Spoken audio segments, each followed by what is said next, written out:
ಮೊನ್ನೆ ನಾವು ಮತ್ತು ಮುಖ್ಯಮಂತ್ರಿಗಳು ಚರ್ಚೆ ಮಾಡಿದಾಗ ಇದ್ರ ಬಗ್ಗೆ ಮುಖ್ಯಮಂತ್ರಿಯ ಅವರ ಸಮ್ಮುಖದಲ್ಲಿ ಒಂದು ಸಭೆ ಆಗಬೇಕು ಅಂತ ತೀರ್ಮಾನ ಆಗಿತ್ತು. ಅದು ಇವತ್ತು ನಡೆದಿದೆ ಬೆಳಿಗ್ಗೆ.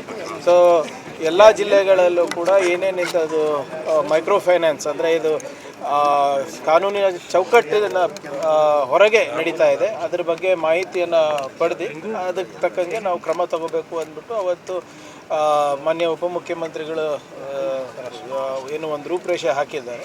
ಇವತ್ತಿನ ತೀರ್ಮಾನಗಳು ಏನು ಸರ್ಕಾರದಿಂದ ಆಗಿದೆ ಅದನ್ನು ನಾವು ಜಿಲ್ಲಾ ಮಟ್ಟದಲ್ಲಿ ಕೂಡ ನಾವು ಅನುಷ್ಠಾನಕ್ಕೆ ತರ್ತೀವಿ.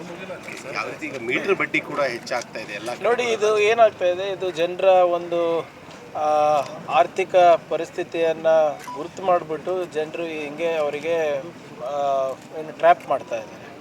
ಸೊ ಇದನ್ನು ನಾವು ಬೇರೆ ಮಟ್ಟದಲ್ಲಿ ನಾವು ಟ್ಯಾಕಲ್ ಮಾಡಬೇಕು ಅಂದರೆ ಪ್ರತಿ ಹಳ್ಳಿನಲ್ಲಿ ಇಂಥವು ಯಾರ್ಯಾರು ಸಂಸ್ಥೆಗಳು ನಡೆಸ್ತಾ ಇದ್ದಾರೆ, ಅದು ಕೆಲವು ಕಡೆ ಅಂತೂ ಮೈಕ್ರೋ ಫೈನಾನ್ಸಿಂಗ್ ಅವರು ಅಧಿಕೃತವಾಗೂ ಮಾಡ್ತಾ ಇದ್ದಾರೆ, ಇನ್ನು ಕೆಲವು ಅನಧಿಕೃತವಾಗೂ ಮಾಡ್ತಾ ಇದ್ದಾರೆ. ಸೊ ಇದನ್ನು ಯಾವ ರೀತಿ ಟ್ಯಾಕಲ್ ಮಾಡಬೇಕು ನಾವೆಲ್ಲರೂ ಕೂತು ಇವತ್ತು ಏನು ನಮ್ಮ ಡಿಪಾರ್ಟ್ಮೆಂಟ್ ಆಫ್ ಹೋಮ್ ಇರ್ಬೋದು ಮತ್ತು ಕೋಆಪರೇಟಿವ್ ಡಿಪಾರ್ಟ್ಮೆಂಟ್ ಇರ್ಬೋದು ಕೂತು ಚರ್ಚೆ ಮಾಡಿ ಅದಕ್ಕೆ ಒಂದು ನೀಲಿ ನಕ್ಷೆ ಹಾಕ್ತೀವಿ. ಸರ್, ಗುಲ್ಬರ್ಗದಲ್ಲಿ ಎಲೆಕ್ಟ್ರಿಕಲ್ ವೈರ್ ಒಂದು ಕಾರ್ಪೊರೇಷನ್ ಇಂದ ಆಗಿರೋದು ಒಂದು ಡೆತ್ ಆಯಿತು.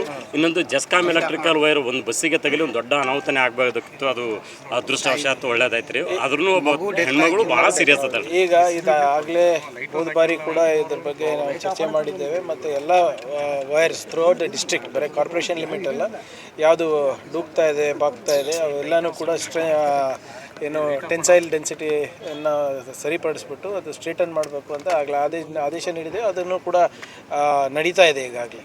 ಮತ್ತು ಪರಿಹಾರದ ಕೂಡ ನಾವಾಗಲೇ ಅವ್ರ ಜೊತೆ ವೈಯಕ್ತಿಕವಾಗಿ ನಮ್ಮ ಲೀಡರ್ ಜೊತೆ ಮಾತಾಡಿಬಿಟ್ಟು ಅವರಿಗೆ ಏನು ಪರಿಹಾರ ಕೊಡಬೇಕು ಅದು ಕೂಡ ಈಗ ಬಿಲ್ಗಳೆಲ್ಲ ನಾವೇ ಕಟ್ಟಿರೋದು. ಅದ್ರ ಹೊರತುಪಡಿಸಿ CM ಇಲ್ಲ ಒಂದು 4 ಲಕ್ಷನೂ ನಾವು ಕೊಟ್ಟಿದ್ದೀವಿ ಆಗಲೇ, ಆದರೆ ಇನ್ನೂ ಜಾಸ್ತಿ ಆಗಿದೆ ಅಂತ ಹೇಳಿದ್ವಿ. ಅದೇನೇ ಇದ್ರೂ ಕೂಡ CM ರಿಲೀಫ್ ಫಂಡಿಂದ ಕೊಡಿಸೋ ಜವಾಬ್ದಾರಿ ನಾವು ತೊಗೊಂಡಿದ್ದೀವಿ, ಮಾಡ್ತೀವಿ. ಸರ್, ಈಗ ಈ ವಿಚಾರದಾಗ ಹೇಳ್ತೀವಿ 1 ಲಕ್ಷ ರೂಪಾಯಿ ಅವರಿಗೆ ಪೇಡ್ ಆಗಿದೆ ಸರ್. ಅದು ಬಿಟ್ಟರೆ ಹಾಸ್ಪಿಟಲ್ ಬಿಲ್ ಇದುವರೆಗೂ ಕಟ್ಟಿಲ್ಲ. ಹಾಸ್ಪಿಟಲ್ ನಿರಂತರ ಪ್ರೆಷರ್ ಅವ್ರ ಕುಟುಂಬದವ್ರ ಮೇಲೆ. ನನ್ನ ಮಾಹಿತಿ ಪ್ರಕಾರ 9 ಲಕ್ಷ ಏನೋ ಬಿಲ್ ಆಗಿದೆ, 4 ಲಕ್ಷ ಏನೋ ಕೊಟ್ಟಿದ್ದೀವಿ ಅಂತ ಇದೆ. ಏನಿದ್ರು ಕೂಡ ವಿ ವಿಲ್ ಟೇಕ್ ಕೇರ್. ಅದನ್ನ ಮಾಡಿಸೋ ಜವಾಬ್ದಾರಿ ನಮ್ಮ ಸಂಸ್ಥೆಗಳದ್ದಾಗ್ತದೆ. ಅದನ್ನ ನಾನು ಮಾಡಿಸ್ತೀನಿ, ಹೆಚ್ಚಿನ ಮಾಹಿತಿ ಪಡೆದು ನಾನು ಮಾಡಿಸ್ತೀನಿ. ಬರೀ ಹಾಸ್ಪಿಟಲ್ ಬಿಲ್ ಅಷ್ಟೇ ಅಲ್ಲ ಸರ್, ಕುಟುಂಬನೂ ಬಹಳ ಸಂಕಷ್ಟದಲ್ಲಿ ಇರುತ್ತೆ. ನೋಡಿ, ಫಸ್ಟ್ ಹಾಸ್ಪಿಟಲ್ ಅವ್ರ ಆರೋಗ್ಯ ಇಂಪಾರ್ಟೆಂಟ್ ಇದೆ. ಅವ್ರ ಹೊರಗೆ ಬಂದ ಮೇಲೆ ಮಾನ್ಯ ಮುಖ್ಯಮಂತ್ರಿ ಪರಿಹಾರ ನಿಧಿಯಿಂದ ಎಷ್ಟಾಗುತ್ತೆ ಅದನ್ನ ನಾವು ಮಾಡಿಸ್ತೀವಿ. ನಾನು ಆಗಲೇ ಅವರಿಗೆ ಮಾತು ಕೊಟ್ಟಿದ್ದೀನಿ, ನಾನು ಕೂಡ ಮಾಡಿಸ್ತೀನಿ. ಜನಾರ್ದನ್ ರೆಡ್ಡಿ ಶ್ರೀರಾಮುಲು ವಿಚಾರವಾಗಿ ಶ್ರೀರಾಮುಲು ಅವರು ಕಾಂಗ್ರೆಸ್ ಬರ್ತಿದ್ದಾರೆ, ಸತೀಶ್ ಜಾರಕಿಹೊಳಿ ಅವರು ಯಾಕೆ ಮಾಡಿದ್ದಾರೆ ಬರಲಿ ಅಂತ ನೋಡಿ, ನಾನು ಪದೇ ಹೇಳ್ತಾ ಇದ್ದೀನಿ, ನೀವು ಕೂಡ ಕಾಂಗ್ರೆಸ್ ತತ್ವ ಸಿದ್ಧಾಂತವನ್ನು ಒಪ್ಕೊಂಡು ಬರಂಗಿದ್ರೆ ಸ್ವಾಗತ. ಆದರೆ ಶ್ರೀರಾಮುಲು ಅವ್ರು ಬರ್ತಾ ಇದ್ದಾರೋ ಇಲ್ಲೋ ಅಂತ ನನಗೆ ಮಾಹಿತಿ ಇಲ್ಲ. ಅಧ್ಯಕ್ಷರು ಕೂಡ ಇದ್ರ ಬಗ್ಗೆ ಆಗಲೇ ಪ್ರತಿಕ್ರಿಯೆ ಕೊಟ್ಟ ಮೇಲೆ ಈಗ ನಮಗೆ ನಾನು ಏನು ಹೇಳೋದಿರ್ತದೆ ಹೆಚ್ಚಾಗಿ. ಅಲ್ಲ, ಸತೀಶ್ ಜಾರಕಿಹೊಳಿ ಅವರಿಗೆ ಪರ್ಯಾಯ ನಾಯಕತ್ವ ಕಾಂಗ್ರೆಸ್ನಲ್ಲಿ ಬೆಳೆಸಬೇಕು ಅಂತ ನೋಡಿ.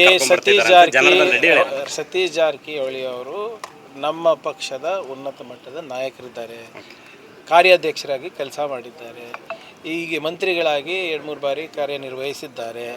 ಅವ್ರ ಸ್ಥಾನಮಾನನೇ ಬೇರೆ ಇದಿದೆ. ಈಗ ಇವತ್ತು ಬಂದವರು ನಾಳೆ ಬರೋರು ಇವ್ರಿಗೆ ಯಾರಿಗೂ ಹೋಲಿಕೆ ಮಾಡೋದು ಸರಿ ಇಲ್ಲ. ನಮ್ಮದಾದಂಥ ಲೆವೆಲ್ ಪ್ರಶ್ನೆ ಅಲ್ಲ, ನಮ್ಮಲ್ಲೇ ನಾಯಕತ್ವ ಬೆಳೆದಿದೆ ಅಲ್ಲ. ನಮ್ಮಲ್ಲಿ ನಾಯಕತ್ವದ ಕೊರತೆ ಇದ್ದರೆ ಬೇರೆದು. ಯಾರು ಲೆವೆಲ್ಲು ಜನ ತೀರ್ಮಾನ ಮಾಡೋದು ನಾವಲ್ಲ. ಇಲ್ಲ, ಜನಾರ್ದನ್ ರೆಡ್ಡಿ ಅವರು ಆ ಥರ ಹೇಳಿದ್ರು. ಜನಾರ್ದನ್ ರೆಡ್ಡಿ ಅವರಿಬ್ಬರು ಸ್ನೇಹಿತರೇ ಅಲ್ರಿ. ಗೇಟ್ ಕ್ಲೋಸ್ ಮಾಡಿದ್ದಾರೆ ಅಂತ ನಿಮ್ಮ ಇದರಲ್ಲೇ ಗೊತ್ತಾಗಿದೆ. ಎಲ್ಲೆಲ್ಲಿ ಓಪನ್ ಇತ್ತು ನಮಗೇನು ಗೊತ್ತು? ಓಪನ್ನಲ್ಲಿತ್ತು, ಕ್ಲೋಸ್ ಯಾರು ಮಾಡಿದ್ರು, ಗೋಡೆ ಯಾರು ಕಟ್ಟಿದ್ರು, ಯಾವಾಗ ಉಳಿಸ್ತಾರೆ, ನಮಗೇನು ಸಂಬಂಧ ಅದಕ್ಕೆ? ನೋಡಿ, ನಾನು ಪದೇ ಹೇಳ್ತಾ ಇದ್ದೀನಿ, ಇದನ್ನು ಮತ್ತೊಮ್ಮೆ ಪುನರುಚ್ಚರಿಸ್ತಾ ಇದ್ದೀನಿ. BJPಯ ಒಳ ಜಗಳಗಳಿಗೆ ನಮಗೆ ಅದಕ್ಕೆ ಸಂಬಂಧ ಇಲ್ಲ. ಅಲ್ಲಿ ನಾಯಕರು ಯಾರಾಗ್ತಾರೆ ಅದಕ್ಕೆ ಸಂಬಂಧ ಇಲ್ಲ. ಆದರೆ ಅಲ್ಲಿನ BJPಯ ಮುಖಂಡರು ಮತ್ತು ಶಾಸಕರು ಭಾಳ ಗಂಭೀರವಾದಂಥ ಆರೋಪ BJPಯವರ ಅಧ್ಯಕ್ಷರ ಮೇಲೆ ಮಾಡಿದ್ದಾರೆ. ಛೋಟಾ ಸಿಗ್ನೇಚರ್ ಹಾಕ್ತಾಯಿದ್ರು, ಭ್ರಷ್ಟಾಚಾರ ಮಾಡಿದ್ರು, ದಾಖಲೆ ಸುಳ್ಳು. ಅಂದರೆ ಒಬ್ಬ ಮುಖ್ಯಮಂತ್ರಿಯ ಸಿಗ್ನೇಚರನ್ನು ಇವ್ರು ನಕಲ್ ಮಾಡ್ತಾರೆ ಅಂದರೆ ಅದು ಫೋರ್ಜರಿ ಅಲ್ವಾ? ಯಾವುದೇ ವ್ಯಕ್ತಿ ಇರ್ಬೋದು, ಅವ್ರ ಸ್ವಂತ ಮಗನೇ ಇರ್ಬೋದು, ದಟ್ ಈಸ್ ಫೋರ್ಜರಿ ಅಲ್ವಾ? ಅದು ಯಾಕೆ ಗಂಭೀರವಾಗಿ ತಗೊತಾ ಇಲ್ಲ ಯಾರು? ಫೋರ್ಜರಿ ಮಾಡಿದ್ದಾರೆ, ಭ್ರಷ್ಟಾಚಾರ ಮಾಡಿದ್ದಾರೆ, ಆಮೇಲೆ ಏನು ದುಬೈನಲ್ಲಿ ಮೊರೇಷಿಯಸ್ನಲ್ಲಿ ದುಡ್ಡು ಇಟ್ಟಿದ್ದಾರೆ ಅಂತ ಯಾರು ಹಾದಿ ಬೀದಿನಲ್ಲಿ ಹೋಗೋರು ಹೇಳ್ತಾ ಇಲ್ಲಲ್ಲ. BJP ಅವರ MLAಗಳು ಹೇಳ್ತಾ ಇರೋದು. ಸೊ ಅದರಿಂದ ಅದ್ರ ಮೇಲೆ ಮಾಧ್ಯಮ ಸ್ನೇಹಿತರು ಹೆಚ್ಚು ಗಮನ ಕೊಟ್ಟರೆ ಅವ್ರ ಹತ್ರ ದಾಖಲೆ ಇದೆ ಅಂತೆ, ಅದನ್ನು ಸರ್ಕಾರಕ್ಕೆ ಕೊಟ್ಟರೆ ಅದನ್ನು ತನಿಖೆ ಈ ಮಾಡ್ತೀವಿ. ಮೋಡಾ ಕೇಸಲ್ಲಿ CID ಕ್ಲೀನ್ ಚಿಟ್ ಕೊಟ್ಟರು, CBI ಇದೆ ಅಂತ ಇದ್ದಾರೆ ಸರ್ ಬಿಜೆಪಿ. CBI ಅವ್ರ ಕೈನಲ್ಲೇ ಇದೆಯಲ್ಲ, ಅದು ಒಪ್ತೀವಲ್ಲ ನಾವು. ಅಲ್ಲ ಅದರಲ್ಲಿ ಆಗುತ್ತೆ ಅಂತ. ಅದೇ ಅವ್ರ ಕೈನಲ್ಲೇ ಇದೆ ಅಲ್ರಿ, ಅದು ಅವ್ರದ್ದೇ ಕೈಗೊಂಬೆ ಅಲ್ಲ. CBI, IT, ED, ಗವರ್ನರ್ ಕಚೇರಿ ಇವೆಲ್ಲ ಯಾರ ಕೈಗೊಂಬೆಗಳು? ಅಲ್ಲಿ ಏನು ಹೇಳ್ತಾರೆ ಅದು ಕೇಳ್ಕೊಂಡು ಅದರ ಆದೇಶ it is not an investigating agency, it's a implementing agency. ಅಲ್ಲಿ ಮೋದಿ ಅವರು ಶಾ ಅವ್ರು ಏನು ಹೇಳ್ತಾರೆ ಅದು ಇಂಪ್ಲಿಮೆಂಟ್ ಮಾಡೋದು ಅಷ್ಟೇ ಅವ್ರ ಕೆಲಸ, ಇನ್ವೆಸ್ಟಿಗೇಷನ್ ಮಾಡೋದು ಕೆಲಸ ಅಲ್ಲ ಅವ್ರದ್ದು.